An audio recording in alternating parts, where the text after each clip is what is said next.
कानपुर के एक थाने में उस दिन अचानक हड़कंप मच गया जब एक युवक बदहवास हालत में वहां पहुंचा। उसका नाम था पीयूष दसानी। घबराई हुई आवाज में उसने पुलिस को बताया कि वह अपनी पत्नी ज्योति के साथ एक आम आउटिंग पर निकला था, लेकिन रास्ते में दो मोटरसाइकिलें उनकी कार को ओवरटेक कर रोक देती हैं। उन पर 4 लोग सवार थे जो अचानक उनकी कार के सामने आ जाते हैं और फिर पीयूष को जबरदस्ती गाड़ी से खींचकर बाहर निकालते हैं।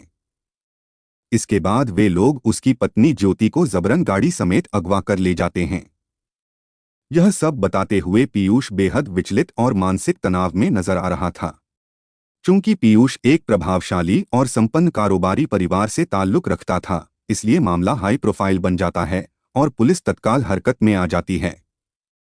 मगर यह केस जितना सीधा दिखाई दे रहा था उतना था नहीं, बल्कि इसकी तहों में वह साजिश छुपी थी जिसकी कीमत एक ऐसे मासूम इंसान को अपनी जान देकर चुकानी थी जिसका इस कहानी से कोई लेना देना ही नहीं था। नमस्कार दोस्तों, मैं विनय कुमार। इस पूरे घटनाक्रम की जड़ें 2012 से जुड़ी थीं, कानपुर की एक अमीर फैमिली से जिनकी बिस्किट इंडस्ट्री में मजबूत पकड़ थी। परिवार के मुखिया ओम प्रकाश दसानी के 2 बेटे थे, मुकेश और पीयूष। उस वक्त पीयूष की उम्र 28 साल थी और उसके पिता उसकी शादी के लिए योग्य रिश्ता खोज रहे थे। तभी उन्हें जबलपुर की एक कारोबारी फैमिली के बारे में पता चला जो सामाजिक और आर्थिक रूप से बराबरी पर थी। इस परिवार की बेटी ज्योति पहली ही मुलाकात में दसानी परिवार को पसंद आ गई और दोनों की शादी उसी साल 2012 में तय कर दी गई। शुरुआती 2 साल बेहद अच्छे बीते, लेकिन वक्त के साथ कहानी ने मोड़ ले लिया। साल 2014, तारीख थी 27 जुलाई। रविवार का दिन था और दंपति ने एक हल्की आउटिंग की योजना बनाई थी। सुबह 11 बजे के आसपास दोनों अपनी होंडा अकॉर्ड कार में घर से निकले कानपुर के मशहूर कार्निवल रेस्टोरेंट की ओर। वहां उन्होंने खाना ऑर्डर किया, ड्रिंक्स लीं और फिर डेजर्ट भी लिया।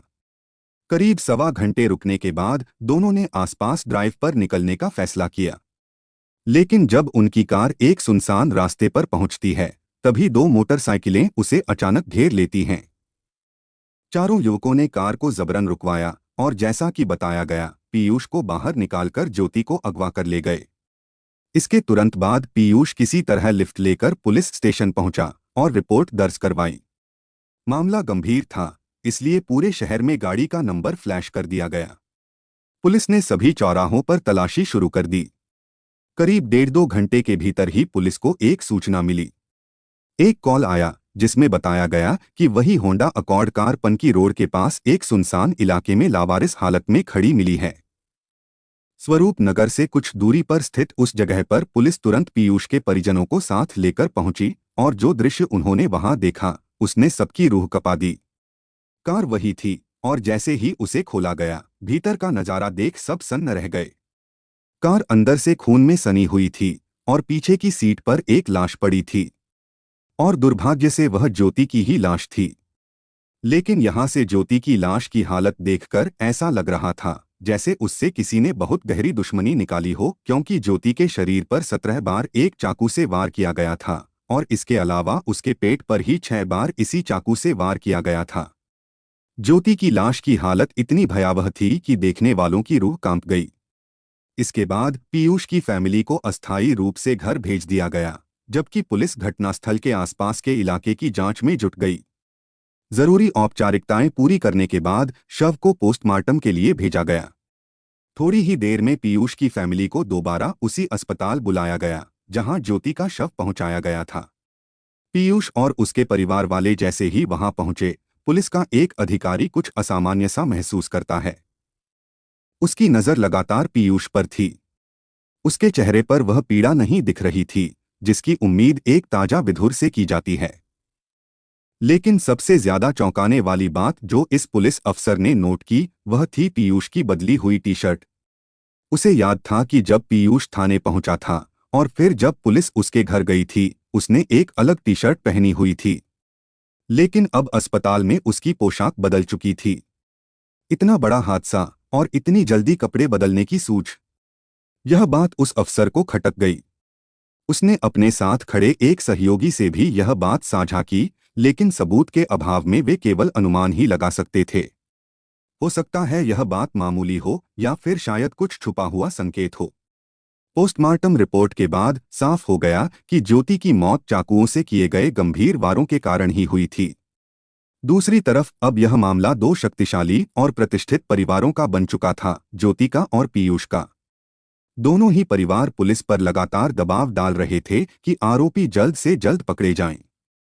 चूंकि कोई फिरौती कॉल नहीं आया, न ही किसी ने संपर्क साधा, पुलिस समझ गई थी कि यह केवल अपहरण नहीं था, बल्कि मामला कहीं ज्यादा गंभीर था। कानपुर शहर में इस केस की गूंज हर तरफ थी। हर आमोखास यही चाहता था कि ज्योति को इंसाफ मिले। बढ़ते दबाव में पुलिस ने कई टीमें बनाईं, जिन्हें अलग अलग एंगल से जांच करने का जिम्मा सौंपा गया। एक टीम पीयूष के घर गई, जहां उससे सामान्य पूछताछ की गई। वहीं दूसरी टीम उसी रेस्टोरेंट पहुंची जहां ज्योति और पीयूष ने आखिरी बार खाना खाया था, कार्निवल। जैसे ही पुलिस ने सीसीटीवी फुटेज खंगालना शुरू किया, एक बेहद अहम और असामान्य बात सामने आई। फुटेज में साफ दिख रहा था कि दोनों रेस्टोरेंट में तो आए थे, खाना भी ऑर्डर किया, लेकिन आपस में बातचीत न के बराबर हुई। लगभग पूरे 1 घंटे वे चुपचाप बैठे रहे। कोई हंसी मजाक नहीं, कोई नजदीकी नहीं, जिसका अंदाजा उनके रिश्ते की स्थिति को लेकर कई सवाल खड़े करता है। अब पुलिस का शक और गहराता गया। पीयूष की कॉल डिटेल रिकॉर्ड सीडीआर निकलवाई गई। शुरुआत में अधिकांश कॉल्स उसके परिवार से जुड़े हुए मिले, लेकिन फिर एक नंबर बार बार उभर कर सामने आया, एक ऐसा नंबर जिससे घंटों बात होती थी। उस नंबर की पहचान हुई मनीषा मखीजा के नाम से। मनीषा पीयूष के पड़ोस में ही रहने वाली एक बेहद अमीर फैमिली से ताल्लुक रखती थी, जिनका पान मसाले का बड़ा कारोबार था। शक की सुई अब मनीषा की ओर घूम चुकी थी। इसके बाद पुलिस मनीषा की कॉल डिटेल्स निकलवाती है। जब वह चेक करते हैं तो पीयूष अपनी गाड़ी वहां पर रोकता है, जिसके बाद वे चारों लोग उसी गाड़ी में आकर बैठ जाते हैं। ज्योति इस पूरी स्थिति को देख रही थी। उसे अब साफ समझ आ चुका था कि जो कुछ हो रहा है उसमें पीयूष खुद शामिल है। उसने प्रतिरोध की एक हल्की कोशिश की, लेकिन जब देखा कि उसका कोई असर नहीं हो रहा तो उसने एक तरह से खुद को हालात के हवाले कर दिया। इनफैक्ट उसने उसी पल पीयूष से कहा भी, जो भी तुम कर रहे हो वह बिल्कुल ठीक नहीं है। लेकिन पीयूष ने जवाब में कुछ नहीं कहा, बस एक फीकी सी मुस्कान दी और दूसरी तरफ देखना शुरू कर दिया। इसके बाद वे चारों युवक उसी होंडा अकॉर्ड गाड़ी में ज्योति के साथ पनकी रोड की तरफ निकल जाते हैं। वहीं एक सुनसान जगह पर उन्होंने गाड़ी रोक दी और फिर जो हुआ वह इंसानियत के नाम पर एक धब्बा था। वहीं पर उन्होंने ज्योति पर हमला शुरू कर दिया। मारते वक्त उन्होंने खुद पीयूष को फोन किया और ज्योति की दर्दनाक चीखें फोन पर सुना दीं। सवाल यह उठता है कि आखिर ज्योति ने ऐसा क्या किया था जो उसे इतनी बेरहमी से मारा गया। क्या उसका कसूर सिर्फ इतना था कि उसने उस रिश्ते को निभाने की कोशिश की जिसे शायद उसकी किस्मत ने ही नहीं चुना था। शायद पीयूष की शादी जबरन हुई थी, लेकिन ज्योति तो उसकी दुश्मन नहीं थी। वह तो चाहती थी कि सब कुछ बेहतर हो। लेकिन इन उम्मीदों का अंत खून से सनीकार में हुआ। 31 जुलाई को इस पूरे मामले की परतें खुल जाती हैं। पुलिस मनीषा के ड्राइवर और बाकी तीनों आरोपियों को गिरफ्तार कर लेती है। मुख्य आरोपी अवधदेश से पूछताछ में पता चलता है कि हत्या में इस्तेमाल किया गया हथियार पनकी नदी में फेंक दिया गया था।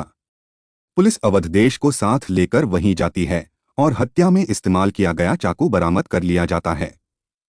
इसके बाद सभी आरोपियों को जेल भेज दिया जाता है। लेकिन मामला यहीं नहीं रुका। 2022 तक यह केस निचली अदालत में ही चलता रहा। इस बीच सबसे चौंकाने वाली बात यह सामने आई कि यह पूरा मर्डर प्लान मनीषा ने तैयार किया था। हालांकि उसे 23 जून 2015 को ही जमानत मिल गई थी। फिर 2020 में पीयूष को भी बेल मिल जाती है।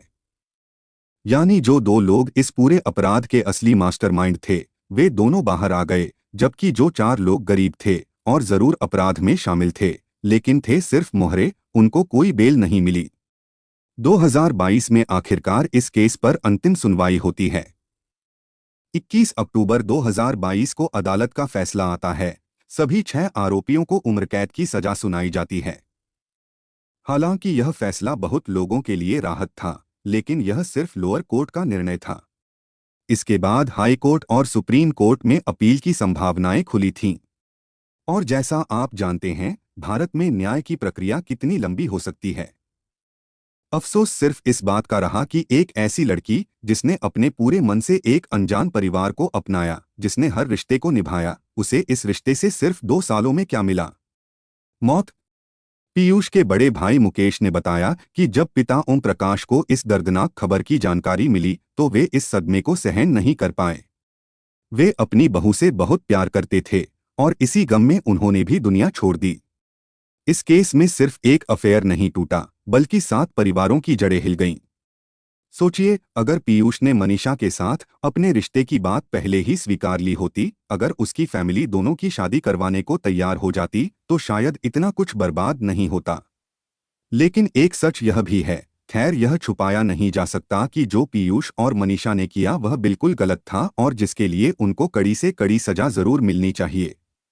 इस घटनाक्रम को सुनाने का मेरा मकसद किसी के दिल को ठेस पहुंचाना नहीं है, बल्कि इस कहानी के माध्यम से लोगों को जागरूक करना है। इस घटना से हमें यह सीख मिलती है कि अपनी भावनाओं को दबाने की बजाय उन्हें सही समय पर और सही तरीके से व्यक्त करना जरूरी है। अपराध और हिंसा कभी समाधान नहीं होते और इसका परिणाम हमेशा विनाशकारी होता है। जय हिंद दोस्तों।